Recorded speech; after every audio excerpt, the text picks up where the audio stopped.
I have 2 nights to watch with you, but can perceive no truth in your report. When was it she last walked? Since His Majesty went into the field, I have seen her rise from her bed, throw upon her nightgown upon her, unlock her closet, take forth paper, fold it, write upon it, read it, and afterwards seal it, and again return to bed, and all this in a most vast sleep.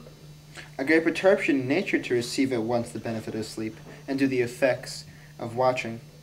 In this slumber agitation, besides her walking and other actual performances, what an untime have you heard her say? That, sir, which I will not report after her. You may to me, and 'tis most meet you should. Neither do you, nor anyone, having no witness to confirm my speech. Lo you, here she comes. This in her very guise, and upon my life, fast asleep. Observe her. Stand close. How came she by that light? Why, it stood by her. She has the light by her continually. It is her command. You see her eyes open? Ah, with her senses shut. What is it she does? Look at how she rubs her hands. It is an accustomed action with her, to seem thus washing her hands. I had known her to continue this for a quarter of an hour.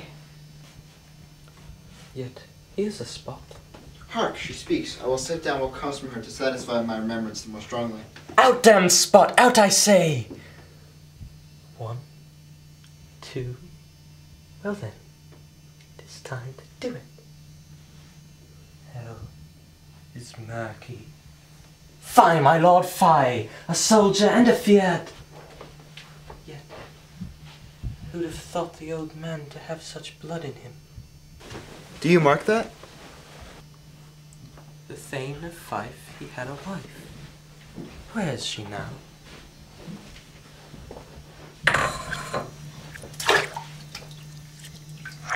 What? Will these hands ne'er be clean?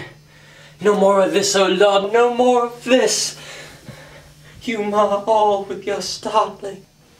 Go to, you have known what you should not. She has spoken of it, she did not. I know of that. Heaven knows what she should have known. Yet, here's the smell of blood still. All the perfumes of Arabia would not sweeten this hand. Oh, oh, oh. What a sigh is there, the heart surely charged. I would not have such a heart in my bosom for the dignity of my whole body. Well. Pray God it be, sir. This disease is beyond my practice, yet I have known those which have walked in their sleep and who have died howlily in their beds. Wash your hands. Put on your nightgown. Look not so pale, I tell you, yet again Banquo is buried. He cannot rise from one's grave. Even so. To bed! To bed! There's a knocking at the gate! Come, give me your hand! What's done cannot be undone. To bed! To bed! To bed! Will she go now to bed? Directly. Foul whisperings are abroad, unnatural deeds do breed unnatural troubles. Infected mind to their deaf pillows will discharge their secret. More need she the divine than the physician. God forgive us all. Look after her, remove from her the means of all annoyance, and still keep eyes upon her. So good night, my mind, she has made an amazed my sight, I think, but dare not speak. Good night, good doctor. Bring me no more reports. Let them fly all. Though Burnham would remove to Dunsinane, I cannot taint with fear. What's the boy, Malcolm? Was he not born of woman? The spirits that know all immortal consequences have pronounced me thus. Fear not, Macbeth, for no man that's born of woman shall e'er have power upon thee. Then fly, false stains, and mingle with the English epicures. The mind I sway by, and the heart I bear, shall neither sag with doubt, nor shake with fear. The devil damn thee black, thou cream-faced loon! Where gott'st thou that goose look? There's 10,000 Geese, villain! soldiers, sir. Go prick thy face and overread thy fear, thou lily-livered boy. What soldiers, Patch? Death of thy soul! Those leaning cheeks of thine are counselors to fear. What soldiers, wave face? The English force so please you. Douse the lights.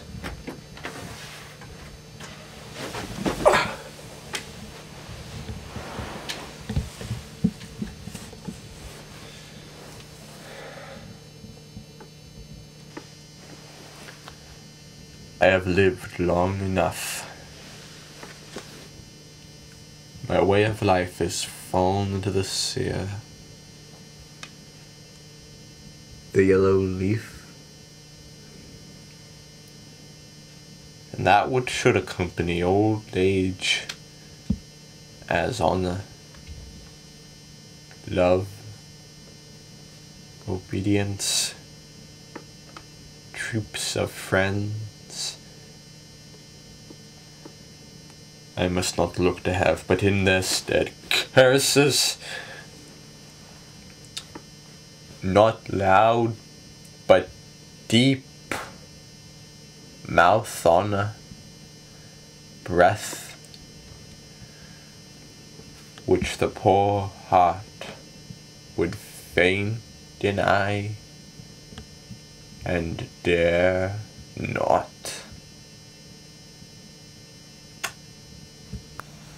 I'll fight out from my bones, my flesh be hacked.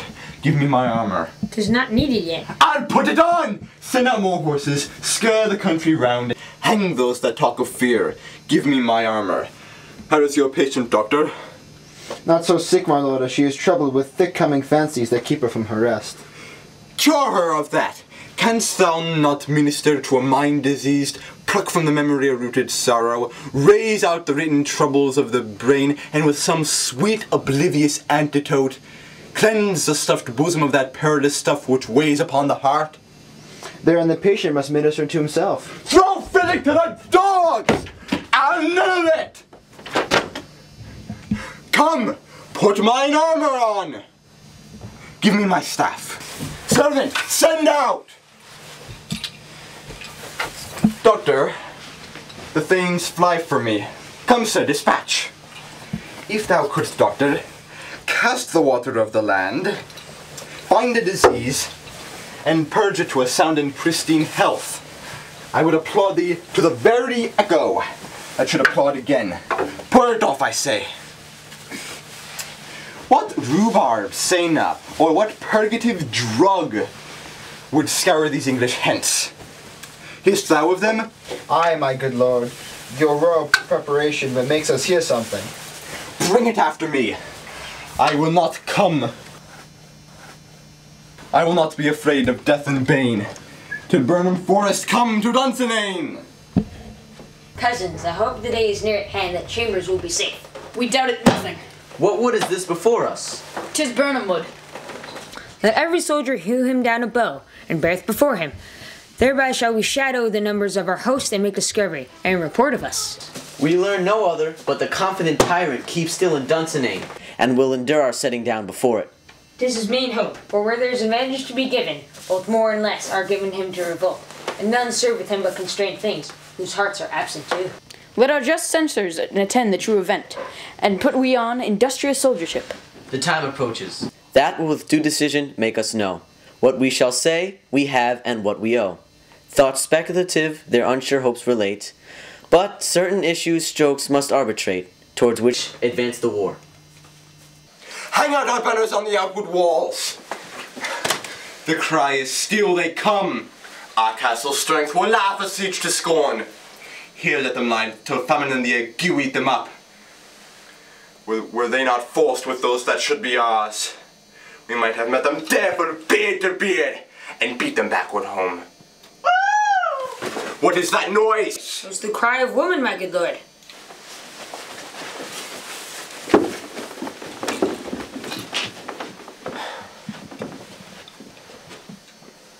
I have almost forgot the taste of fears. The time has been. My senses would have cooled to hear a night shriek, and my fit of fear would have a dismal treatise, rouse and stir as life were in't.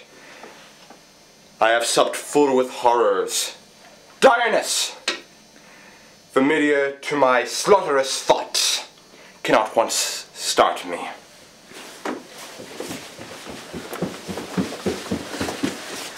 Wherefore was that cry? The queen, my lord, is dead.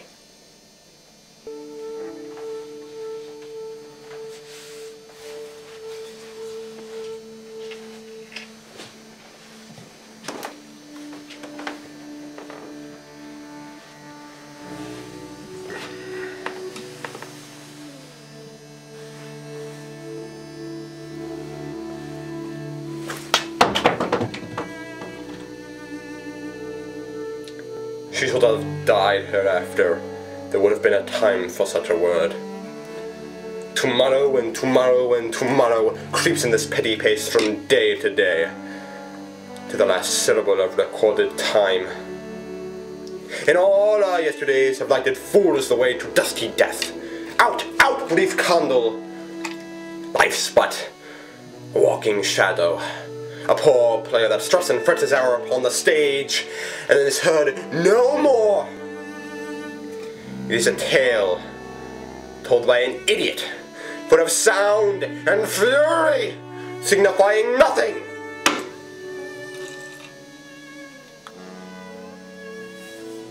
Sir, as I stood upon the hill, I looked forward from Byron Anna, and I thought the woods began to move.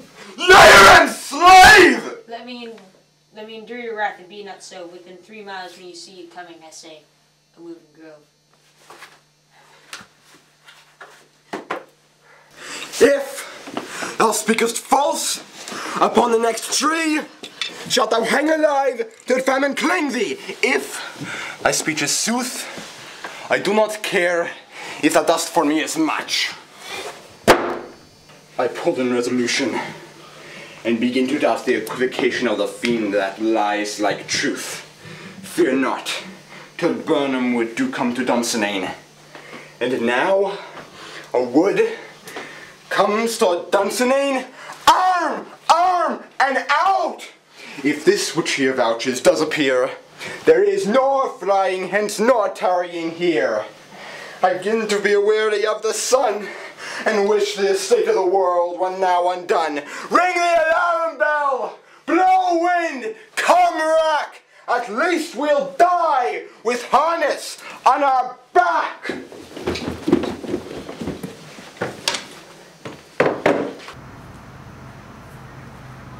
Why should I play the Roman fool and die on mine own sword? Whilst I see lives, the gadgets do better upon them. Turn, hellhound, turn! Of all men else, I have avoided thee. But get thee back! My soul is too much charged with blood of thine already. I have no words. My voice is in my sword, thou bloodier villain than terms can give thee out. Thou losest labor! As easy mayst thou, the entrenchant air with thy keen sword, impresses make me bleed. That for thy braid on vulnerable crests, I bear a charmed life, which must not yield to one of woman born. Despair thy charm, and let the angel that thou still hath served tell thee. Macduff was from his mother's womb untimely ripped.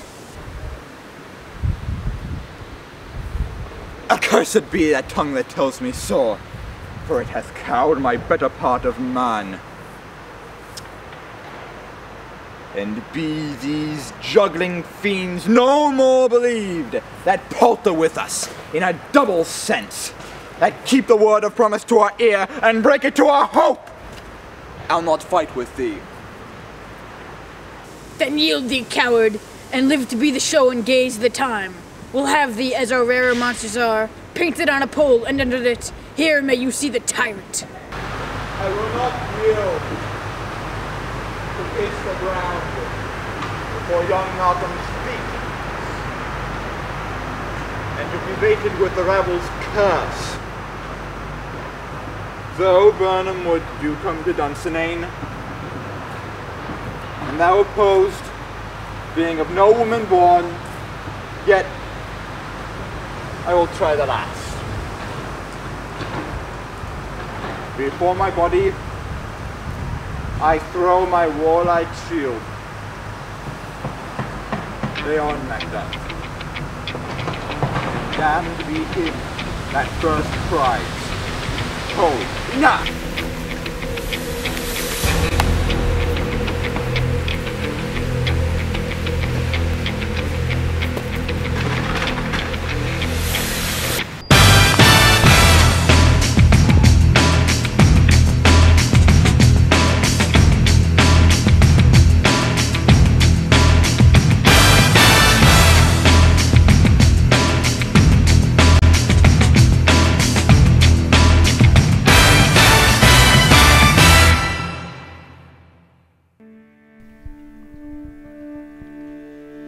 shall not spend a large expanse of time before we reckon with your several loves, and make us even with you, my thanes and kinsmen, henceforth be earls, the first that ever Scotland in such an honour named. What's more to do, which would be planted newly with the time, is calling home our exiled friends abroad, that fled the snares of watchful tyranny, producing forth the cruel ministers of this dead butcher and his fiend-like queen, who as 'tis thought by self and violent hands took off her life. This, and what needful else that calls upon us by the grace of grace, we will perform in measure, time, and place. So thanks to all at once and to each one, whom we invite to see us crowned at Scone.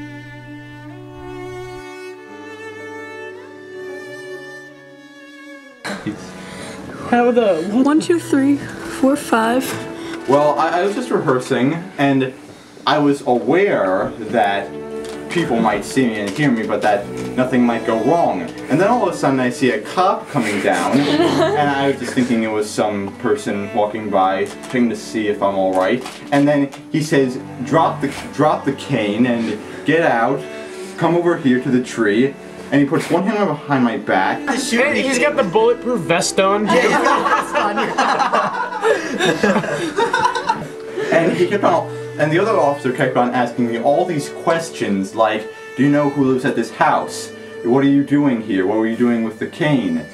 Do you know who lives here? What are you doing here? And I was a little scared.